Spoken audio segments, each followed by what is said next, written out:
One thing the best boxers in the world have in common is their training routine. In modern boxing, the quality of your training matters a lot more than the quantity, and in this video we'll be diving into the perfect boxing session in order. From shadow boxing and warm-up to all the way to strength training, it covers the most effective training drills used by professional boxers. Alright, we're starting out by the first part of training, which is warm-up. Warm-up can help prevent injuries and improve your performance at the boxing gym.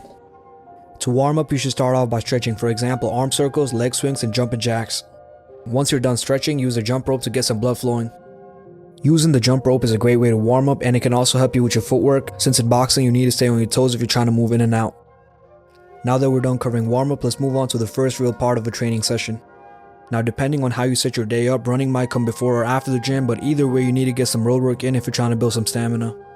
Most boxers, including Canelo Alvarez, Mike Tyson, and Ryan Garcia, all of them start their day by roadwork since it's one of the best ways to increase stamina and improve breathing. Most pro boxers run about 2 to 5 miles 3 to 4 times a week and do sprints in between, as it's a form of interval training, which is a proven way to increase stamina and breathing. So interval training is mixing a low intensity task like light running with a high intensity task like sprinting when you're tired. It forces your body to adapt to the intense cardio while boxing.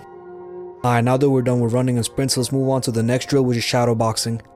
Shadow boxing is one of the oldest forms of boxing training and is one of the best drills since it can improve your form and technique anywhere and anytime.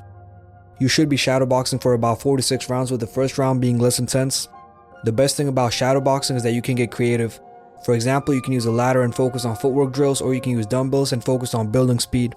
Shadow boxing with light dumbbells or resistance bands is by far the best way to increase speed, since you can feel an instant difference right after it. Aside from that, visualizing an opponent in front of you and also focusing on defense like blocking a hook or slipping can be very beneficial. It should take you about 20 minutes with rest in between.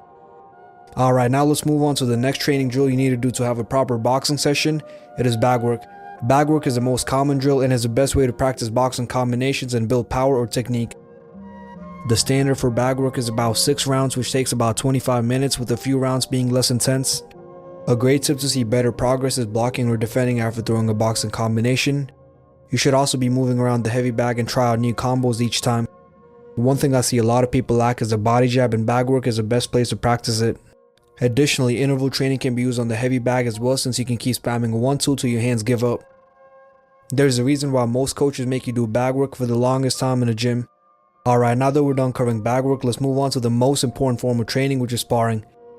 Most boxers will spar from anywhere around 1 to 2 times a week, and the schedule on sparring is a lot different compared to a normal day, since people get into sparring right after a bit of warm-up, shadow boxing, and a bit of bag work.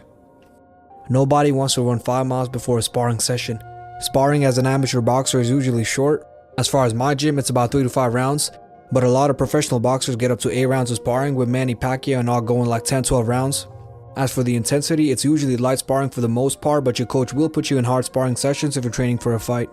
What I mean by hard sparring is like 75-80% of your power, not like 100%. The main point of sparring is to get better, not to like show off. Instead of just trying to show off by using the Philly shell, try to get better at counterpunching and pressure fighting or cutting off the ring.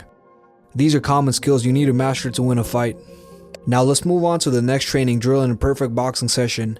It's midwork. Midwork is by far one of the most necessary training, since it helps improve speed, accuracy, and defense. Most boxers do it about 4 times a week, but chances are you're going to do it about 2 times, since there's a lot of people in an average boxing gym. If you can get a friend who knows how to hold the mitts for you, that's one of the best things you can do to improve at a faster pace than average. The reason why I said it is because most of the times your coach is not going to be free, since there's a lot of people. Additionally, you can also replace it with pool noodle drills. Now we're down to the last 2 parts of an ideal boxing session, which is strength and conditioning, and then reflex bag and double end bag. Strength and conditioning is one of the most effective training methods to build power and get in shape for boxing. The most common strength training exercises are ball slams, box jumps, land-on press, sledgehammers, and some core workout. It's been proven that most of your punching power comes from the legs, shoulders, and core, so these 3 muscles are essential for boxing. One of the best training advice from my personal experience is to leave the gym and go train by yourself. If your coach makes you do ab workouts or burpees for 30 minutes, you can use that time to drive into a real gym and then do a bench, squat, deadlift, pull-ups, and then you can hit your core. A lot of these gyms have turned into a joke where they just make you do physical fitness stuff like jumping jack for 30 minutes instead of boxing. It saves you a lot of time and you can do it later whenever you want. Alright, so now let's move on to the last part of a boxing training, which is using the reflex bag or the double end bag. The reflex bag has a lot of benefits since you can learn how to slip and counter. You can also improve at the shoulder roll and counter. One of the best combos for the Reflex Bag is a jab, cross, shoulder roll, and then a cross. As for the double M bag, most boxers including Floyd Pacquiao and Canelo use it for warming up or cooling down. As of right now, I've been boxing for a very long time and pretty much watched every single boxer's training, and it all comes down to the basics: warm up, road work, shadow boxing, bag work, midwork, or sparring. The key factor is adding variations like ladder drills for footwork, and like head movements can be trained with pool noodle drills. The only thing that separates the best is the coach's consistency and the dedication to the sport. They show up 5-6 times a week for decades and work with their own coach,